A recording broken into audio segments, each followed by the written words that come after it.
দেখো তোমার ঝোলটা কি টেস্ট, ঝোলটা কেমন?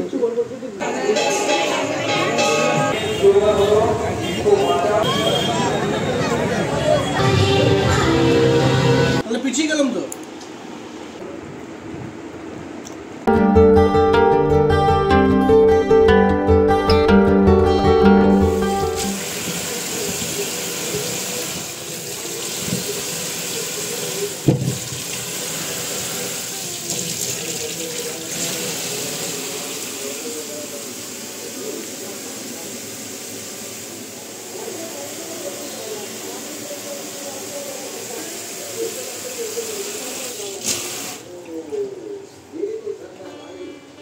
নমস্কার সবাইকে, আমি হাজির হয়ে গেছি আমার এক গুচ্ছ স্বপ্ন পূরণের স্বপ্ন নিয়ে তোমাদের সামনে।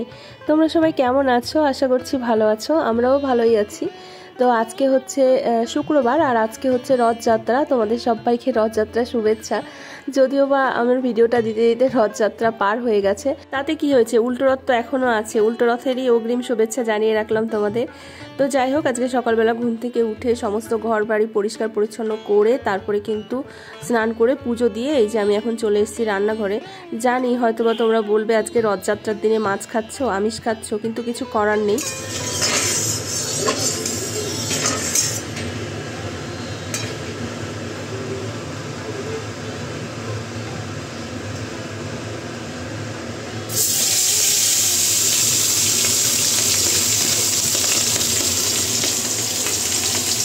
ওইদিকে ভাতও বসিয়ে দিয়েছি, আর এদিকে দেখো মাছ ভাজতে গিয়ে আমার অবস্থা কি, মানে যখনই আমি মাছ ভাজতে যাই না কেন, মানে ফ্রিজে রাখলে বিশেষ করে মাছ, তারপরের দিন বের করে যদি ভাজতে যাই এই রকমই ফুটে ফাটে চারিদিক একাকার হয়ে যায়। মানে প্রথম মাছটা দিতে গিয়ে তো আমার চোখে মুখে প্রায় তেল ছিটকে এসেছিল। আর গ্যাসের অবস্থাটা দেখেছো কি পরিমাণে, মানে তেল ছিটকে চারিদিকে হয়েছে। আর এই রকম দেখতেই আমার ভালো লাগে না, ওই জন্যই বারবার করে গ্যাস মুছতে যাই। তারপর ওই যে টাইলসেও গিয়ে লেগেছে, ওইগুলো মুছতে যাই। এই করে এই যে বারবার করে হাতে ছ্যাঁকা খাই, কি আর করা যাবে, তাই না? তো এখানে দেখো আমি সর্ষে আর হচ্ছে জিরে কাঁচা লঙ্কা ভিজিয়ে রেখেছিলাম, এটাই আজকে শিলনোড়ায় বেটে নেব। মানে আজকে বাটা মাছটা আর কি সর্ষে বাটা দিয়ে রান্না করব, সেই জন্য শিলনোড়াই মশলাটা বাটবো আজকে। খিদে পেয়েছে? হলো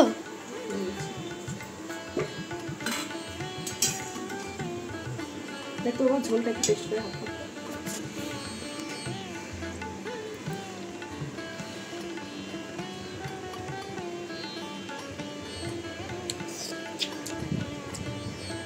একজনকে দিয়েছি যে নুন হয়েছে নাকি দেখার জন্য।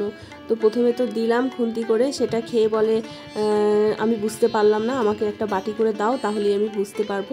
মানে ঝোলটা নাকি এতটাই টেস্টি হয়েছে, তো সেই জন্য ওইটুখানি খেয়ে বুঝতে পারেনি ঝোলটা কেমন, নুন কম না বেশি। আজকে যদিও মাছ খাওয়া উচিত ছিল না, তারপরেও সোনার বায়নাতে কিন্তু মাছটা রান্না করতেই হলো। তার থেকে বড় কথা, ঘরে না কোনো সবজি নেই, শুধু ডাল রয়েছে আর দুখানা আলু রয়েছে। তো কি আর করব, মাছই করলাম। তার মধ্যে কালকে আবার শনিবার, কালকেও নিরামিষ খেতে হবে দেখে সোনা খুবই জেদ করছিল যে মাছই রান্না করো, না হলে কিন্তু আমি ভাত খাবো না। তারপর আমিও মাছ ছাড়া সেরকম একটা খেতে পারিনি, পরপর 2 দিন নিরামিষ। তো যে পেঁয়াজ আর লঙ্কা তেল রেখেছি, যদি কম না হয়।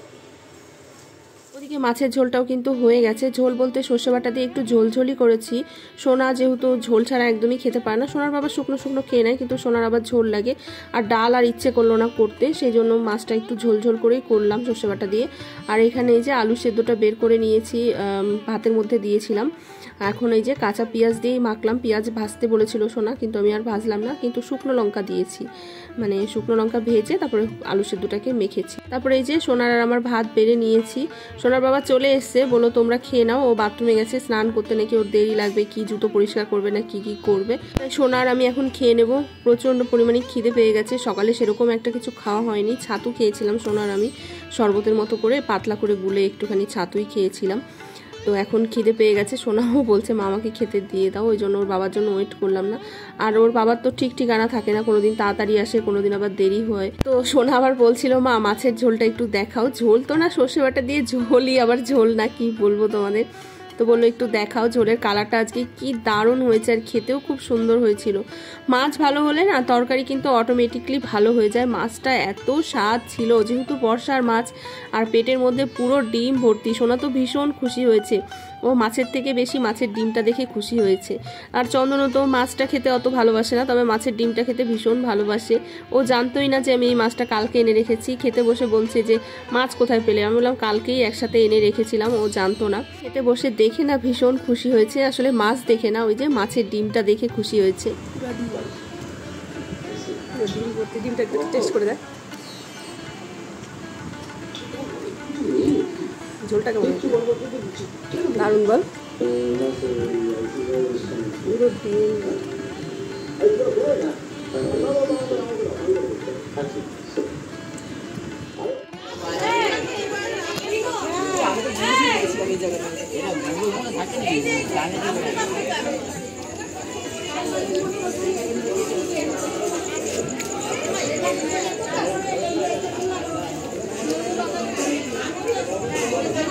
শুভ সন্ধ্যা বন্ধুরা। এখন সন্ধ্যা যদিও না, প্রায় ওই 8:30টার কাছাকাছি বেজে গেছে।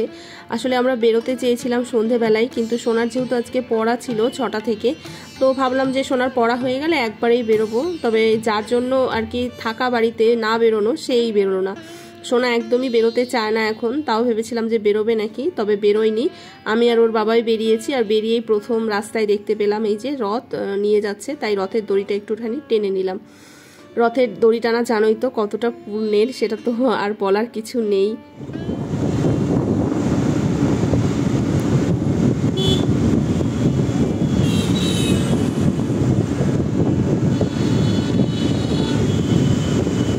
পরটা যে কি ফিকেল মস্তিষ্ক তোমরা দেখতেই পেলে। মানে গলির মধ্যে দিয়ে যাচ্ছিলাম, তো প্রথমে রথ দেখে রথের দড়ি টানলাম, তো বেরিয়েছি। তারপরে কিছুক্ষণ যাওয়ার পর বলে কি বলটি, মনে হয় গাড়ির তেল শেষ। আমি মানে তুমি বাড়ি থেকে দেখে বেরোনি গাড়ির তেল শেষ না কি আছে? বলে অতটাও খেয়াল করিনি। সেই আবার ঘুরে গিয়ে আমাদের বাস স্ট্যান্ডে মানে মাইকেলনগর থেকে তেল ভরে আবার সেই হাই রোড ধরে মানে রোড দিয়ে তারপর আমরা মধ্যমগ্রাম আসি। মধ্যমগ্রামে রথের মেলা বসে, মানে আমাদের বাড়ি থেকে ভেতর দিয়েও মধ্যমগ্রামে আসা যায়, আবার রোড দিয়েও আসা যায়। রোড দিয়ে খুব কাছে হয়, আমি না ভিড়ভাট্টার জন্য রোডে যেতে চাই না।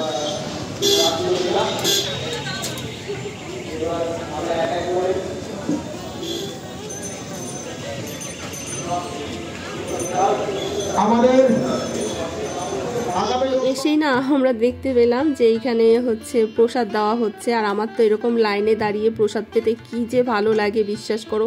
যেখানেই আমরা এরকম প্রসাদ দিতে দেখি, ভোগ খিচুড়ি বলো বা পোলাও বলো, আমরা একদম মানে দাঁড়িয়েই পড়ি লাইনে, ভীষণ ভালো লাগে আমার। ভালো প্রসাদ তো ভালো হবে।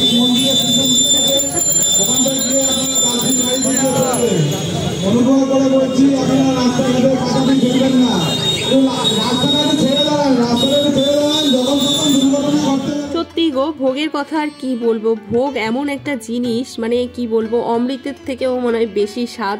বাড়িতে যতই তুমি রসিয়ে কষিয়ে রান্না করো না কেন, এরকম স্বাদ কিন্তু পাওয়াই যায় না। আর ভোগটা কিন্তু কোনো রকমে রান্না করে দেয়, ওই যে ঠাকুরের জন্য রান্না করে, সেই জন্যই বোধহয় এতটা পরিমাণে স্বাদ হয়। শ্রী প্রজিতার জন্য, প্রজিতা অনেকক্ষণ থেকে এই ছোট ছোট বাচ্চাগুলোর থেকে আমাদের শেখা উচিত। আমরা যারা তাড়াতাড়ি চলে যাব, তাড়াতাড়ি আসবো, এগুলো আমাদের মানসিকতায় আছে, কিন্তু এর থেকে আমাদের মুক্ত হতে হবে। আমাদের ধৈর্য ধরতে হবে। শিল্পী হওয়ার প্রধান শর্ত হচ্ছে ধৈর্য, অনুশীলন, তবেই সাফল্য আসে।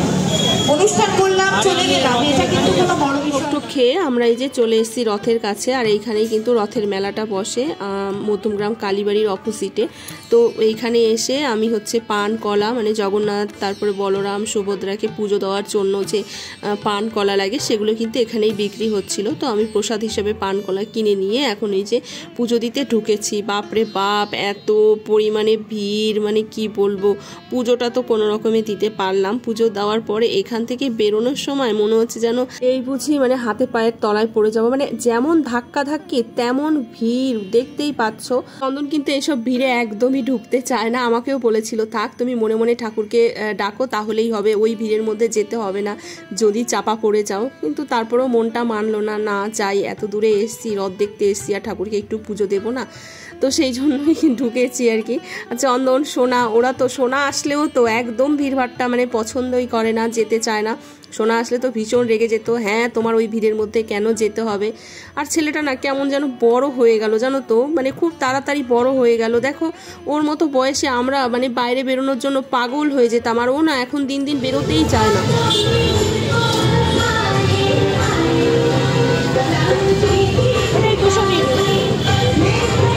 ভালো হবে তো খেতে।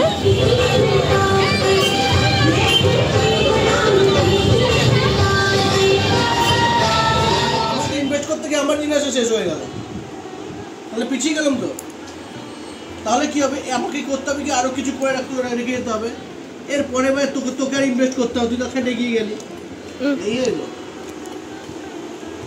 তুই খাস না, আমার দিস খাস না, তোর শরীর খারাপ হয়, শরীর খারাপ হয়, কামড় দেয় আঙুলের মধ্যে। ও ফাঁকা হোক। মানুষটাকে দেখে হাসি খুশি মনে হলেও মানুষটার ভেতরে অনেক চাপা কষ্ট। তো যাই হোক, সেই চাপা কষ্ট কোনো একদিন মানে অন্য ভিডিওতে তোমাদের সঙ্গে শেয়ার করব। তো এই যে আমরা মেলা থেকে শোনার জন্য নিয়ে এসেছিলাম হচ্ছে এগরোলটা মেলা থেকে যদিও আনিনি, জিলাপি এনেছিলাম, তো সেটাই এখন খেয়ে নিচ্ছি, সোনাও খেয়ে নিচ্ছে। তো চলো আজকের ভিডিওটাও এখানেই শেষ করছি। আজকের ভিডিও তোমাদের যদি ভালো লাগে তাহলে অবশ্যই লাইক কমেন্ট শেয়ার করে দিও। নতুন বন্ধু হয়ে থাকলে চ্যানেলটিকে সাবস্ক্রাইব করে দিও। ফিরে আসছি নতুন একটি ভিডিওর সাথে।